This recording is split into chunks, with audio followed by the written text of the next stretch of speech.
अमित शाह का असम दौरा और सीमा सुरक्षा। केंद्रीय गृह मंत्री अमित शाह आज असम के महत्वपूर्ण दौरे पर हैं, जहां वे भारत बांग्लादेश सीमा का दौरा करेंगे। उनका मुख्य उद्देश्य सीमा चौकियों BOPs पर तैनात सुरक्षा बलों की तैयारी और बुनियादी ढांचे का निरीक्षण करना है। शाह वरिष्ठ अधिकारियों के साथ बैठक कर घुसपैठ रोकने और तस्करी पर नकेल कसने की रणनीति की समीक्षा करेंगे। इस दौरे को पूर्वोत्तर में आंतरिक सुरक्षा और सीमा प्रबंधन की दृष्टि से अत्यंत महत्वपूर्ण माना जा रहा है। इंडिया AI इम्पैक्ट समिट का समापन। दिल्ली में आयोजित 3 दिवसीय इंडिया AI इम्पैक्ट समिट का आज आखिरी दिन है, जिसमें तकनीक जगत के दिग्गज शामिल हो रहे हैं। इस सम्मेलन में कृत्रिम बुद्धिमत्ता, AI के नैतिक उपयोग, डेटा सुरक्षा और भविष्य की संभावनाओं पर गहन मंथन किया गया। सरकार और निजी क्षेत्र के विशेषज्ञों ने साझा किया कि कैसे AI भारत की GDP में बड़ा योगदान दे सकता है। आज के सत्र में AI के माध्यम से सार्वजनिक सेवाओं में सुधार लाने के रोडमैप पर अंतिम चर्चा जारी है। डोनाल्ड ट्रंप का ईरान को कड़ा अल्टीमेटम।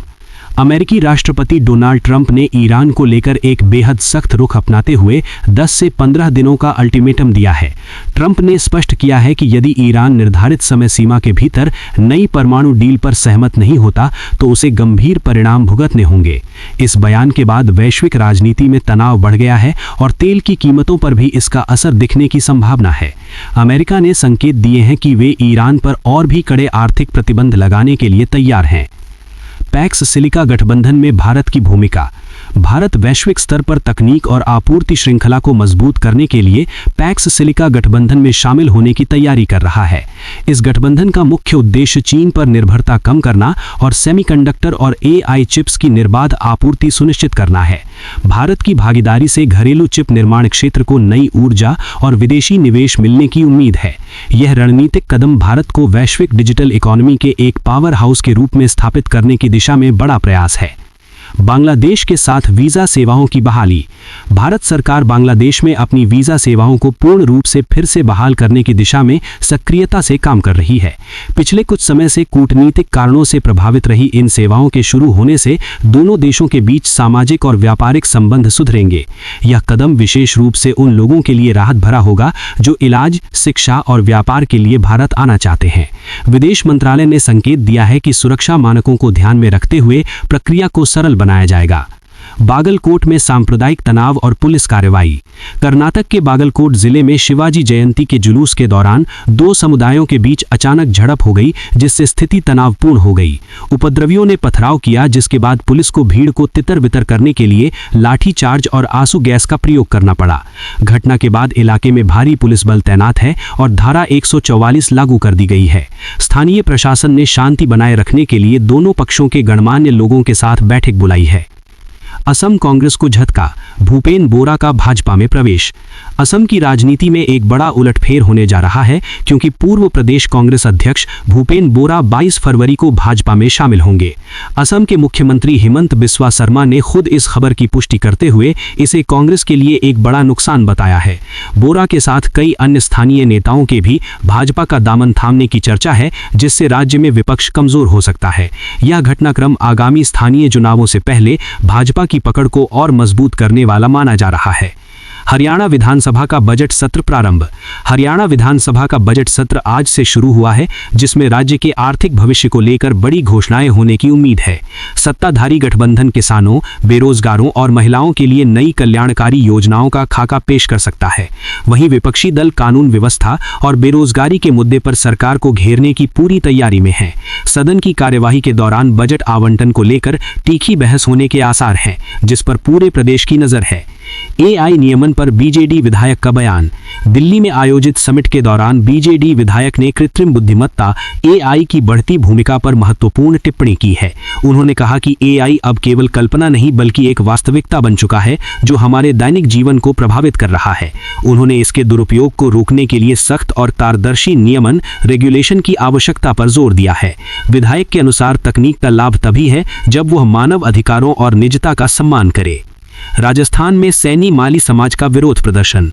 राजस्थान में आरक्षण की मांग को लेकर सैनी और माली समाज ने एक बार फिर सरकार के खिलाफ मोर्चा खोल दिया है। समाज के प्रतिनिधियों ने आगामी 25 फरवरी को जयपुर में विधानसभा के घेराव का औपचारिक ऐलान किया है।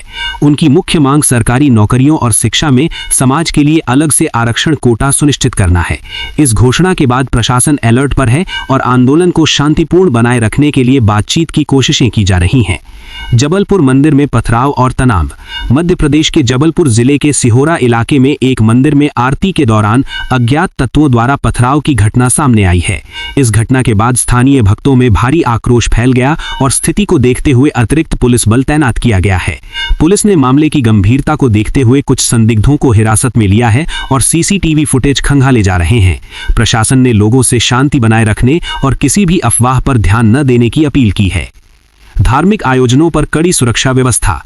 देश के विभिन्न राज्यों में चल रहे धार्मिक उत्सवों और आयोजनों को देखते हुए सुरक्षा एजेंसियों ने अलर्ट जारी किया है। संवेदनशील इलाकों में ड्रोन और सीसीटीवी के जरिए निगरानी की जा रही है ताकि कोई अप्रिय घटना न हो। स्थानीय प्रशासन शांति समितियों के साथ मिलकर काम कर रहा है ताकि समुदायों के बीच आपसी तालमेल बना रहे। सोशल मीडिया पर भी पैनी नजर रखी जा रही है ताकि भड़काऊ संदेशों के प्रसार को समय रहते रोका जा सके। संवेदनशील क्षेत्रों में पुलिस की सतर्कता। हालिया कुछ छोटी घटनाओं को देखते हुए देश के कई राज्यों में मंदिर और मस्जिद के पास पुलिस की गश्त बढ़ा दी गई है। विशेषकर उन क्षेत्रों में जहां पहले कभी विवाद हुए हैं, वहां त्वरित कार्यबल आरएएफ की टुकड़ियां तैनात की गई हैं। पुलिस का मुख्य उद्देश्य किसी भी छोटे विवाद को बड़ा रूप लेने से रोकना और स्थानीय निवासियों में सुरक्षा का भाव पैदा करना है।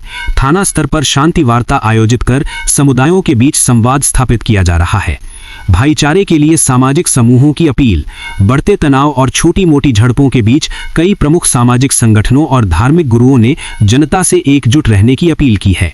उन्होंने एक साझा बयान जारी कर कहा है कि भारत की ताकत इसकी विविधता और आपसी भाईचारे में निहित है।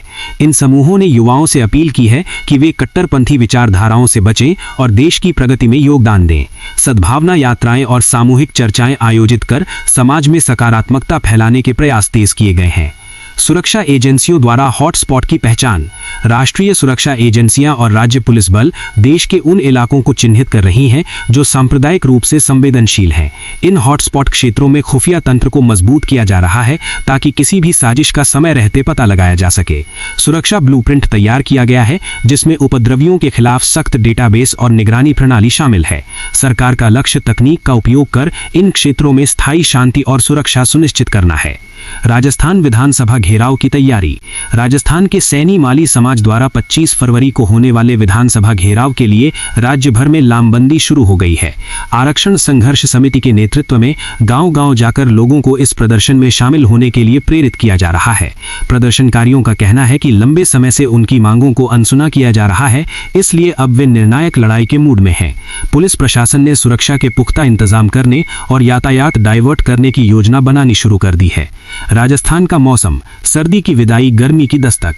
राजस्थान में पिछले कुछ दिनों से सक्रिय पश्चिमी विक्षोभ का असर अब पूरी तरह खत्म हो चुका है, जिससे मौसम साफ हो गया है। मौसम विभाग के अनुसार अब राज्य में तापमान में धीरे धीरे वृद्धि दर्ज की जाएगी और धूप का प्रभाव तेज होगा। सुबह और रात के समय अभी हल्की ठंडक बनी रहेगी, लेकिन दिन में गर्मी का एहसास बढ़ने लगेगा। कृषि विशेषज्ञों ने किसानों को बदलते मौसम के अनुसार फसलों की सिंचाई और प्रबंधन करने की सलाह दी है। बाराकोट घाटी का विकास और रोजगार योजना। असम के मुख्यमंत्री ने बाराक घाटी को राज्य के आर्थिक विकास के लिए इंजन करार दिया है और यहां नए निवेश की घोषणा की है। सरकार की योजना कोल क्षेत्र के विकास और रोजगार सृजन के लिए नई परियोजनाओं को जमीन पर उतारने की है। मुख्यमंत्री ने युवाओं के लिए कौशल विकास केंद्रों की स्थापना और स्थानीय उद्योगों को बढ़ावा देने का आश्वासन दिया है। इस पहल से घाटी के बुनियादी ढांचे में सुधार होगा और पलायन की समस्या में कमी आएगी। कर्नाटक। बागलकोट में सामान्य स्थिति की बहाली। बागलकोट में हुई सांप्रदायिक झड़प के बाद अब स्थिति धीरे धीरे सामान्य हो रही है, लेकिन प्रशासन कोई रिस्क नहीं लेना चाहता। पूरे जिले में पुलिस की पेट्रोलिंग जारी है और संदिग्ध गतिविधियों पर नजर रखी जा रही है। बाजार और दुकानें धीरे धीरे खुल रही हैं, हालांकि लोगों में अभी भी थोड़ी हिचकिचाहट है। जिला कलेक्टर ने नागरिकों को सुरक्षा का भरोसा दिलाया है और शांति भंग करने वालों के खिलाफ कड़ी कार्रवाई की चेतावनी दी है। दिल्ली में अंतर्राष्ट्रीय सम्मेलनों की धूम। देश की राजधानी दिल्ली इन दिनों कई राष्ट्रीय और अंतर्राष्ट्रीय सम्मेलनों का केंद्र बनी हुई है, जहां दुनिया भर के प्रतिनिधि जुट रहे हैं। नीति निर्माण, जलवायु परिवर्तन और वैश्विक व्यापार जैसे महत्वपूर्ण विषयों पर गहन चर्चाएं की जा रही हैं। इन कार्यक्रमों के चलते दिल्ली में सुरक्षा के कड़े प्रबंध किए गए हैं और कई मार्गों पर यातायात प्रतिबंध लगाए गए हैं। ये सम्मेलन भारत की सॉफ्ट पावर को वैश्विक मंच पर प्रदर्शित करने का बेहतरीन माध्यम बन रहे हैं। सराफा बाजार, सोना और चांदी की कीमतों में उछाल। आज भारतीय सराफा बाजार में सोना और चांदी की कीमतों में तेजी का रुख देखने को मिला है, जिससे निवेशकों का उत्साह बढ़ा है। अंतर्राष्ट्रीय बाजार में हो रहे बदलावों और शादियों के सीजन की मांग के कारण घरेलू कीमतों में यह वृद्धि दर्ज की गई है। विशेषज्ञों का मानना है कि सुरक्षित निवेश के रूप में सोने की मांग अभी और बढ़ सकती है। आम ग्राहकों के लिए आभूषण खरीदना थोड़ा महंगा हो गया है, जबकि पुराने निवेशकों को अच्छा रिटर्न मिल रहा है। देशव्यापी मौसम का पूर्वानुमान। भारत के मौसम में इन दिनों काफी विविधता देखने को मिल रही है। कहीं बारिश तो कहीं गर्मी का असर है। उत्तर भारत के कुछ पहाड़ी राज्यों में पश्चिमी विक्षोभ के कारण हल्की बारिश और तेज हवाएं चलने की संभावना जताई गई है। इसके विपरीत दक्षिण और मध्य भारत के राज्यों में तापमान